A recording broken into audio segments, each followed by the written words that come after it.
So this is the TR505 Rhythm Imposter, a modification for the TR505 that gives it 909 sounds.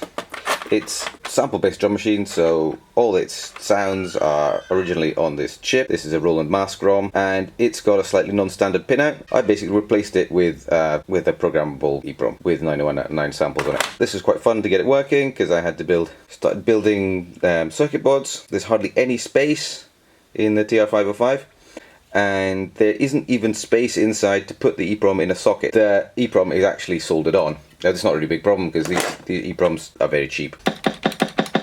Kick drum. Of course, you only get one sample and you can't modify the pitch, so I put 3 different kick drum samples on, and 2 snare drums. I think the tom-toms sound really good because they're all aliased. This is an 8-bit drum machine. You get all these artifacts in the recording.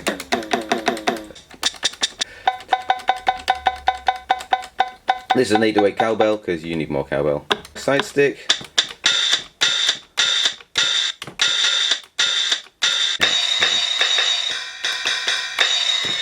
They come out nicely.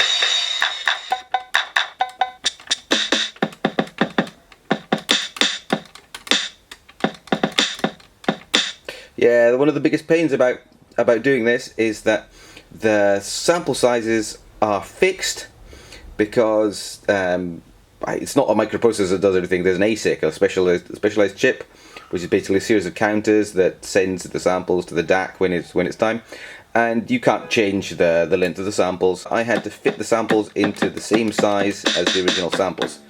So this meant that there's actually some wasted space at the end of the ride, for example. I had to put in a kick drum with a short decay. A long decay wouldn't actually fit.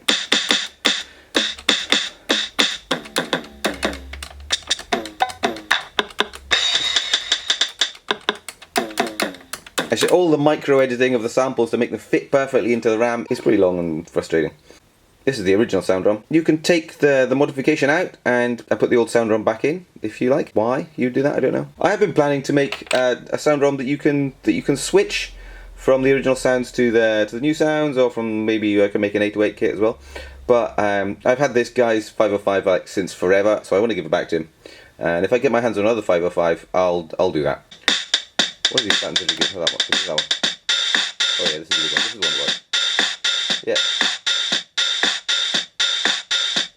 This is what it looks like. It's a PCB that I lovingly made by hand with a bucket of acid and a copy of KiCad, and basically it just pops out here. So to install this, first thing you have to do is desolder the original mask ROM, replace the mask ROM with a socket, stick the mod in its place. To get it to fit, you have to cut off a little bit of plastic from here.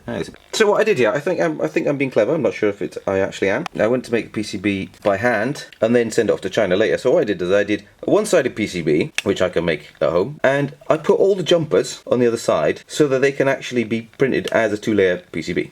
This version of the PCB has the unpopulated spaces for resistors and switches, so you can put more images of different sounds on the EEPROM and then switch between them with the switch. So I haven't bothered doing that, but it's totally possible.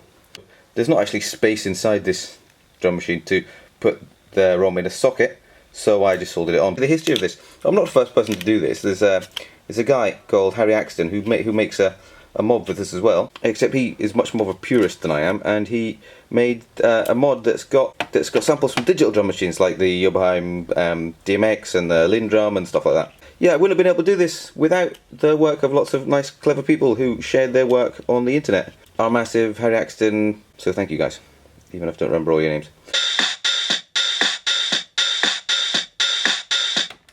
I actually prefer the TR505 to the TR626, because for the simple reason that the 626 has got its screen over here, and it's really frustrating to see what steps you're programming. The 505 has got its buttons much closer to the screen, so since they decided to be cheapskates and didn't put the LEDs on each step, like they really should have done, Roland, then you have to look at this all the time, and it's much easier on the 505. If somebody one day would make a mod for the 505 which gives it faders like on the 727 over here, there you go, Rhythm Imposter.